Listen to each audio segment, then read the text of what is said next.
బులెటిన్లో మరో breaking news చూస్తున్నాం. ఎమ్మెల్యే ఎర్ర కేసు నిందితులు రామచంద్ర భారతి, నందకుమార్ సింహయాజ్కి సంబంధించిన బెయిల్ పిటిషన్ పై ఏసీబీ ప్రత్యేక కోర్టు ఇవాళ తీర్పు వెలువరించే అవకాశం ఉంది. ముగ్గురు నిందితులకు బెయిల్ ఇవ్వాలని న్యాయవాది కోర్టును కోరారు. ఇప్పటికే పోలీసుల 2 రోజుల కస్టడీ పూర్తయిందని, దర్యాప్తునకు పూర్తిగా సహకరిస్తామని నిందితుల తరపున న్యాయవాది కోర్టుకు తెలిపారు. ఇక రాజకీయ కారణాలతో ముగ్గురుపై అక్రమ కేసులు బనాయించారని, ఇందులో ఎక్కడా కూడా పోలీసులు డబ్బులు స్వాధీనం చేసుకోలేదని చెప్పారు. బెయిల్ ఇవ్వొచ్చనే అభిప్రాయాన్ని సుప్రీంకోర్టు సైతం వ్యక్తం చేసినట్లు నిందితుడి తరపున న్యాయవాది ఏసీబీ కోర్టు దృష్టికి తీసుకెళ్లారు. కోర్టు తీసుకునే నిర్ణయాన్ని బట్టి సిట్ అధికారులు తదుపరి చర్యలు తీసుకోనున్నారు. ఇక ఇదే అంశంపై తాజా సమాచారాన్ని మా ప్రతినిధి ప్రణయ్ అందిస్తారు. ప్రణయ్. థ్యాంక్ యూ వెన్నెల.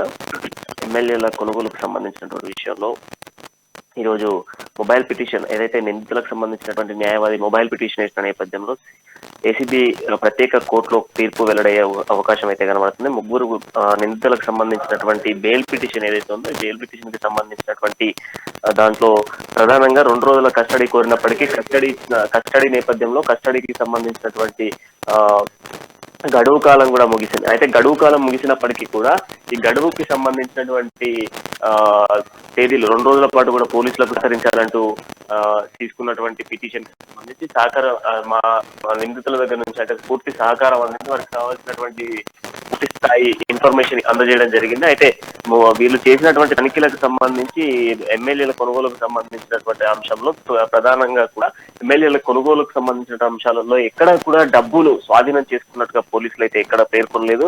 దాంతో పాటుగా ఇంత డబ్బులు స్వాధీనం చేసుకున్నారన్నట్టుగా కూడా ఎక్కడ మెన్షన్ చేయలేదంటూ కూడా నిందితులకు సంబంధించినటువంటి న్యాయవాది అయితే చెప్తున్న పరిస్థితులు అయితే కనబడుతున్నాయి. అయితే మొబైల్ పిటిషన్ కి సంబంధించి ఈరోజు ఏసీబీ కోర్టుకి అయితే ప్రత్యేకంగా కూడా ఏసీబీ కోర్టులో ప్రవేశపెట్టనున్నారు. దీనికి సంబంధించినటువంటి తీర్పు ఏ విధంగా వెల్లడి కాబోతుంది, అయితే ఆ వెల్లడికి సంబంధించి అంటే ఏదైతే ఏసీబీ కోర్టు ఇచ్చేటువంటి ఈ దరఖాస్తుకు సంబంధించినటువంటి ఇష్యూ ఏదైతే ఉందో దీన్ని బట్టే ఖచ్చితంగా కూడా పిటిషన్ బయటకు వచ్చేటువంటి అవకాశాలు కనబడుతున్నాయి. దాంతో పాటుగా తీర్పుకి సంబంధించినటువంటి అధికారులు కూడా ఎలాంటి చర్యలు తీసుకోవాలి అనేటువంటి అంశాలు కూడా వెలుగు చూసేటువంటి అవకాశాలు అయితే ప్రధానంగా కనబడుతున్నాయి. అయితే మరోవైపు ఈ ముగ్గురు నిందితులకు సంబంధించి ఒకవైపు న్యాయవాది బయటకు తీసుకురావాలి, బెయిల్ పిటిషన్ తో బయటకు తీసుకురావాలి అన్నటువంటి ప్రయత్నం చేస్తున్న నేపథ్యంలోనే ఎమ్మెల్యేలు మరొక వైపు కేసులు అయితే దాఖలు చేస్తున్న పరిస్థితులు మనం చూస్తున్నాము. వారికి బెదిరింపు కాల్స్ వస్తున్నాయి వీరి ముగ్గురు దగ్గర నుంచి అంటూ కూడా ఎమ్మెల్యేలు పలు ప్రాంతాలలో కేసు నమోదు చేసిన పరిస్థితులు కనబడుతున్నాయి. అయితే ఇవన్నీ కూడా మరి ఏసీబీ కోర్టు స్వీకరిస్తుందా లేదా అన్నటువంటి అంశాలు కూడా కొంత తెరపైకి వచ్చేటువంటి అవకాశాలు అయితే కనబడుతున్నాయి. అయితే మరొక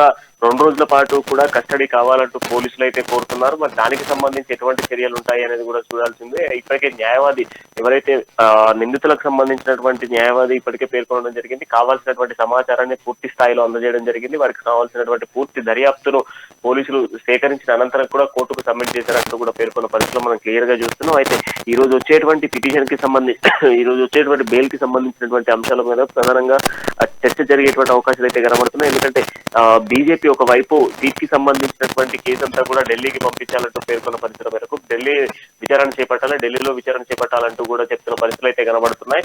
దాంతో ప్రధానంగా ఢిల్లీకి విచారణ పంపించిన నేపథ్యంలో ఢిల్లీకి విచారణ పంపిస్తే ఈ కేసును కూడా ఢిల్లీ నుంచి టేక్ ఓవర్ చేస్తామంటూ కూడా బీజేపీ పెడుతుంది. అయితే బీజేపీకి ఎటువంటి సంబంధం లేదు అంటూ కూడా ఇక్కడ ఉన్నటువంటి లోకల్ లీడర్లు అందరూ కూడా లోకల్ లీడర్స్ బీజేపీకి ఎటువంటి సంబంధం లేదు ఎమ్మెల్యే కొనుగోలు విషయంలో అంటూ చెప్పడం నేపథ్యంలో దానికి సంబంధించినటువంటి కొన్ని పిటిషన్స్ మాత్రం ఢిల్లీలో దాఖలవుతున్నాయి. అంటే ఎమ్మెల్యేల కొనుగోలుకు సంబంధించినటువంటి నిందితులకు సంబంధించినటువంటి కేసు వివరాలన్నీ కూడా ఢిల్లీకి పంపించాలంటూ కూడా పేర్కొన్న పరిస్థితుల మేరకు దీనికి సంబంధించి ఎటువంటి సహకరణ అందించట్లేదంటూ కూడా పేర్కొన్న పరిస్థితులు అయితే కనబడుతున్నాయి. ఎటకేలకి ఈ రోజు ఏసీబీ ఇచ్చేటువంటి తీర్పును బట్టి ఏసీబీ కోర్టు ఇచ్చేటువంటి తీర్పును బట్టి పలు అంశాలు అయితే వెలుగు చూసేటువంటి అవకాశాలు కనబడుతున్నాయి. వెన్నెల.